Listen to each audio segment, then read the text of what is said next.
ଆକାଶରେ ଉଡ଼ୁଥିଲେ ବେଙ୍ଗ ତଲେ ଡିଆଁ ଡେଇଁ କରୁଥିଲେ କାଉ। ଆରେ ନା ନା, ଆକାଶରେ ଉଡ଼ୁଥିଲେ କାଉ ତଲେ ଡେଉଁଥିଲେ ବେଙ୍ଗ। ବଣରେ ଚାଲିଛି ବାହାଘର, ଚାଲ ଦେଖିଯିବା ସାଙ୍ଗ। ବାଘ ମାମୁଁର ସାଙ୍ଗ ବିଲେଇ, ତେଣୁ ସମ୍ପର୍କରେ ସମସ୍ତଙ୍କ ମାଉସୀ।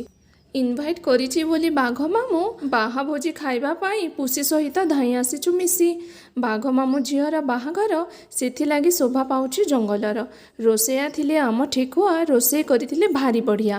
ସମ୍ବଲପୁରୀ ଡିଜେ ସହ ନାଚୁଥିଲେ ରେ ହନୁଫଲ ସହ ଗଧିଆ ମିଶି। ଜଙ୍ଗଲର ସୁନ୍ଦରୀ ସୁନ୍ଦରୀ ଭାଉଜମାନଙ୍କୁ ଦେଖି ଦଉଥିଲେ ରେ ଟିକେ ଆଖିରେ ଆଖିରେ ହସି। ଠିକ୍ ସମୟରେ ବର ଆସିଲା, ବାହା ସରିଲା। ଆହାରେ ଆମ ବାଘ ମାମୁଁ ଝିଅ ରାହା ଧରିକି କାନ୍ଦିଲା। ବାହାଘରଟା ଠିକ୍ ଭାବରେ ସରିଲା, ସେଥିପାଇଁ ସମସ୍ତଙ୍କ ମନଟା ଖୁସି ଥିଲା।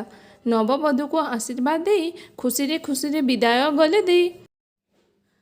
ଜଙ୍ଗଲର ବାହାଘର ଆଉ ଭୋଜିଟା ଭଲ ଲାଗିଲା, ସେଥିପାଇଁ ୟୁନିକ୍ ଲାଇଫ୍ ଷ୍ଟାଇଲ୍ ଚ୍ୟାନେଲକୁ ସବସ୍କ୍ରାଇବ୍ କରାଗଲା।